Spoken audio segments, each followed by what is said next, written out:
تو ہارون الرشید کے دربار میں ایسے شخص کو لایا گیا جس نے اللہ کے رسول صلی اللہ علیہ وسلم پر جھوٹ اور افتراء پردازی کی تھی اور اللہ کے رسول کے متعلق ایسی کئی حدیثیں معاشرے کے اندر پھیلا دی تھی، جھوٹی حدیثیں. ہارون الرشید کے دربار میں اس کو لایا گیا اس کو قتل کرنے کے لیے.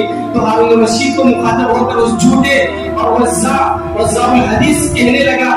ہارون الرشید کو مخاطب ہو کر تم مجھے مار دو گے، میری گردن اتار دو گے، لیکن تم کو کچھ فائدہ نہیں ہوگا.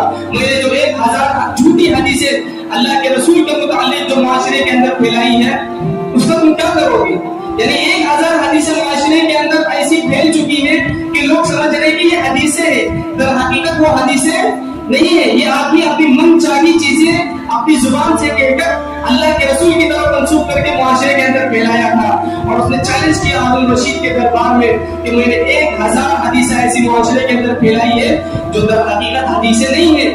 میں نے اللہ کے رسول کا نام جھوٹا لے کر وہ حدیثیں بیان کی ہے، جبکہ اللہ کے نبی نے اس طرح کی کوئی بات ارشاد نہیں فرمائی ہے. تو انہوں نے کہا ہارون الرشید نے کہ میرے دربار میں میرے ملک میں ایسے علماء ہیں جو اس حدیث کو چن چن کر نکالیں گے، چن چن کر. جس طرح تانبے کو اور سونے کو الگ کیا جاتا ہے کہ یہ سونا ہے اور یہ لوہا اور یہ تانبا ہے، دونوں کے اندر برابری نہیں ہو سکتی، اسی طرح میرے پاس ایسے علماء ہیں، میرے پاس ایسے علماء ہیں جو حدیثوں کو الگ کریں گے، جو کھری حدیثیں ہوں گی، جو 24 کیرٹ کی جو حدیثیں ہوں گی، جس کے مجھے جو اللہ کے رسول صلی اللہ علیہ وسلم کی صحیح حدیثیں ہیں اس کو الگ کریں گے، اور تم نے جو 1000 حدیثیں پھیلائی ہیں جھوٹی حدیثیں اس کو الگ کر کے معاشرے کے اندر بتائیں گے کہ یہ جھوٹی حدیثیں. ایسے علماء کا یہ کردار رہا ہے معاشرے کے اندر.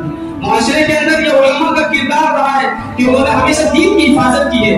حضرت سفیان ثوری رحمۃ اللہ علیہ فرماتے ہیں کہ آسمان کے اندر چوکیدار ہیں فرشتے جو شیاطین کو اوپر آنے سے روکتے ہیں اور وحی کو اچک لینے سے روکتے تھے.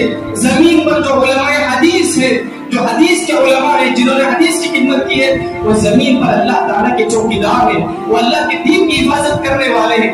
تو یہ دین کی حفاظت علماء کی ذمہ داری ہے. اس لیے اللہ تعالیٰ نے علماء کا بہت بڑا مقام رکھا ہے، کیونکہ اگر وہ اس دنیا کے اندر زندہ رہیں گے دین زندہ رہے گا.